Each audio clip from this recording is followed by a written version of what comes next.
Hello. I wanted to make this video last week before Easter Sunday, but I got really sick and I was out of commission for about 7 or 8 days. Anyways, what I want to talk about today is the last words of Jesus Christ. I already went over the first one last week. I'm going to go over I think this was the third or the fourth thing that Jesus said on the cross. And what he said was, my Lord, why have you forsaken me? Now that is a difficult thing to understand.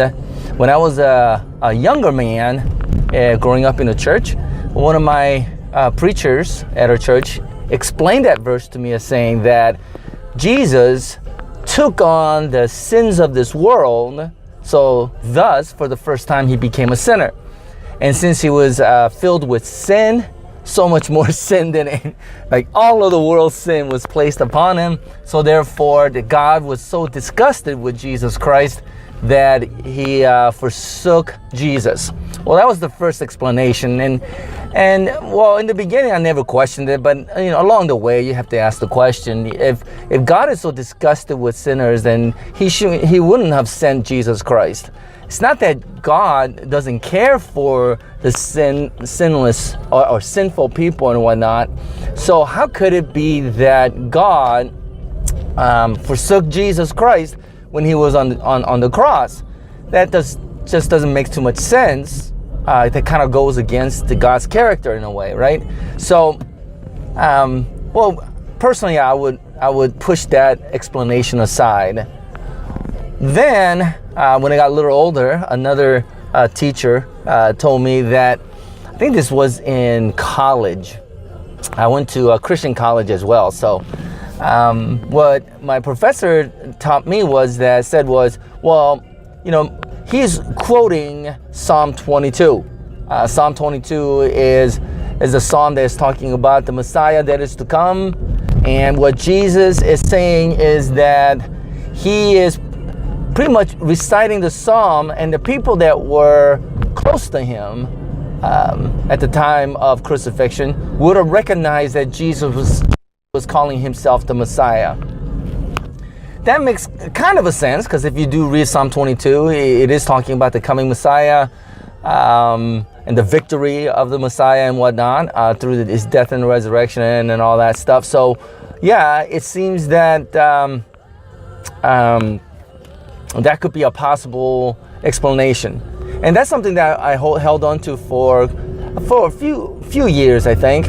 And then I started reading the Aramaic Bible, and in the Aramaic Bible, Jesus does not say, "Lord, Lord, why have you forsaken me?" But it actually says, "My Lord, for this reason I was spared." Meaning that he had so many chances to die as a younger person, but God spared his life for this purpose. So in other words, what Jesus was saying is that his purpose in life was to die on the cross for the sins of this world. And that really stuck with me, because for some reason that makes sense. Like if he was gonna say something out loud and want to share something with the people that is around him, or at least putting all his last words together, what would make most sense?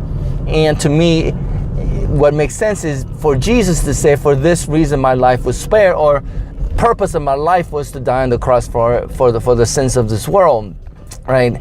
I kind of like that one better, personally.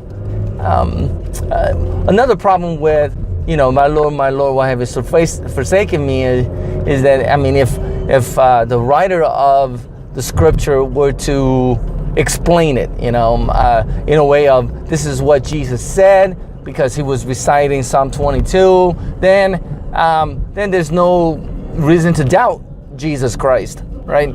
But since the writer didn't do that, then most likely you're going to go with the Aramaic text. And the reason why you want to go with the Aramaic text, all right, as explained by Dr. Lamza,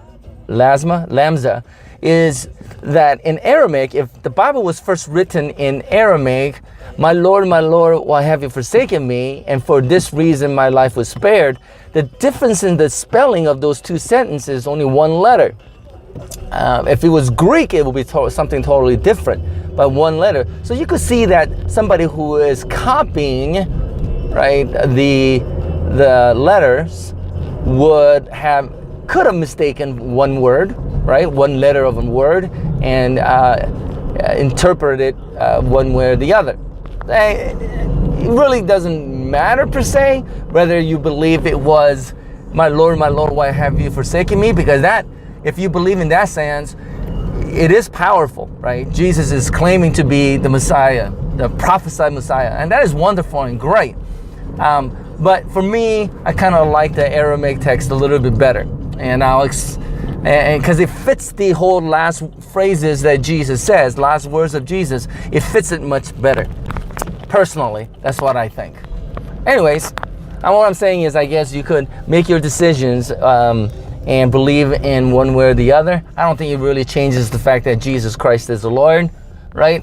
But yeah, I'll go over some other words that Jesus said at the cross later on. God bless. I'll talk to you later.